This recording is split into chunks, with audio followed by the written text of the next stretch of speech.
Hello, my name is Carina Andrews. I have almost completed my degree in child and adolescent mental health. I'm making this video for Bristol Mind for children and young people with some tips on how to support your mental health. So I guess first we need to think about what mental health is. And mental health is similar to our physical health. So when we have fallen off our bikes and we've grazed our knee and it needs a bit of attention, or when we have eaten far too many sweets and we have a tummy ache, so we need to rest, right down to if we have broken a bone, then that is to do with our body. So that's to do with our physical health.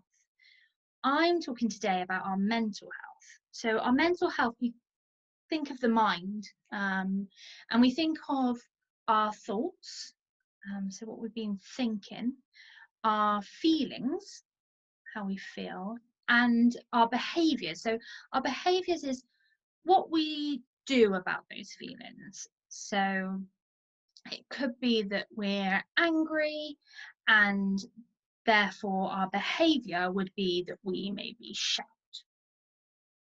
Now, what I want to say is that we have lots of different emotions. We have more positive emotions, so being happy or being excited or just feeling really good. And then we have negative emotions, so feeling sad, feeling worried, feeling angry. They are our negative emotions. Now, all those emotions, everybody feels. We all go through all those emotions throughout our lifetime. And what I want to talk to you about is how we look after our mental health. So although those negative emotions are okay to feel, it's okay to feel sad, that doesn't always help, does it, really? We still feel sad, and that's not a nice emotion to feel for long periods of time. So I wish to share with you some tips on how you can look after your mental health, how you can feel more positive, especially during this time of lockdown and the virus, and that causing a lot of worry and boredom and frustration, and of course that all being completely normal. Everybody is feeling that. Everybody's going through periods of feeling like that. It's just about how we don't get stuck there. So stuck feeling sad, but also what we do about that sadness. So it's okay to cry, for example, but if you're crying every day, that could start to feel really tiring, and that may also stop you from doing the things you love. So it may make you feel like you don't want to play your video game that you really love, or it could be that you're feeling really angry and you break something that someone else loves, or that you love. And that's not really okay, is it? That's not nice to feel, and it's not really a healthy way to look after our mental health. So I have a few tips that I've been doing myself. I know lots of other people who have also been using these ways to look after our mental health. These tips are suggestions, so they could work for you, they could not work, but I think they're definitely worth a try. So the first one I have here is to continue our learning, and that learning is important. So I'm not a teacher. I'm not telling you to go and do your homework. What I want to say is that I think learning can be really good for our mental health.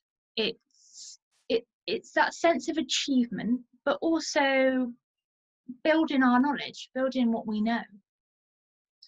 And what's amazing about this lockdown is that we can learn in the best ways for us. So I'm not very good at reading. I struggle to read lots and lots of information and books and stories. What I do love is to watch videos. So I watch videos online, and that's definitely something you can do as well. And there's lots of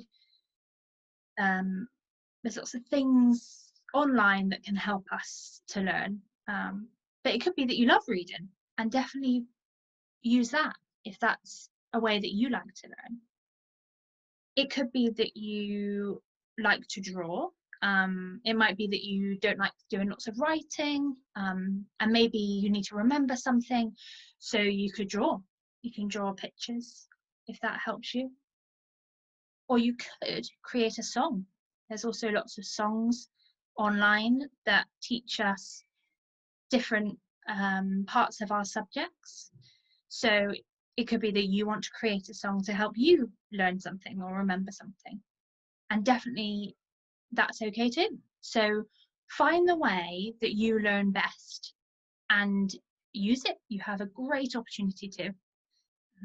And it might be that you have to move as well. I think this is another important one. So kind of sitting down for a long time at school, reading or listening to the teacher can be quite difficult sometimes. So it might be that while you're at home and your parents or your carers are helping you to learn, you move around the room, and you're not going to disturb any classmates because you're at home, and you do what you need to do. And I think learning can be really important for us.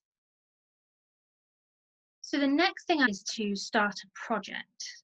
Now, what I mean by that is to have something to do that maybe takes a few days or quite a few hours, and something that is okay to leave and come back to. So, for example, I recently made a cardboard house. So making tiny little furniture and building it all out of cardboard just from my recycling bin, and building like my own little house, which was really fun. Took quite a few days, and I worked on it really hard, and then I came away from it and did something else, and then I came back to it, and that was really good to pass the time, but also I enjoyed doing it. You could write a song. You could create a dance performance. You could do a really big drawing. So what I would love to do is a drawing like Where's Wally? So there's lots and lots of different things happening in the picture, lots of different little characters, and then there's something hiding that people have to find. So I really love lions, so I'd probably draw a little lion in there somewhere, and amongst all the other things, people have to try and find the lion. And that's something that would definitely take quite a long time. You have to be quite patient with, but it could be something really fun to do, something that keeps your mind busy, and keeps your hands busy and passes a little bit of the time. Then kind of opposite to that really is that it's okay to rest. So it's absolutely okay to not do anything sometimes. It's okay to just sit back, to maybe watch the birds, or maybe just listen to the sounds that you can hear around you. Just to snuggle in your blankets or stroke the cat. Just to not kind of feel any pressure that you must be doing something all the time. Obviously, for long periods of time, doing nothing can be a little bit boring. It's also not great for our bodies, but it's okay to just take a moment to breathe and to just stop, really. I think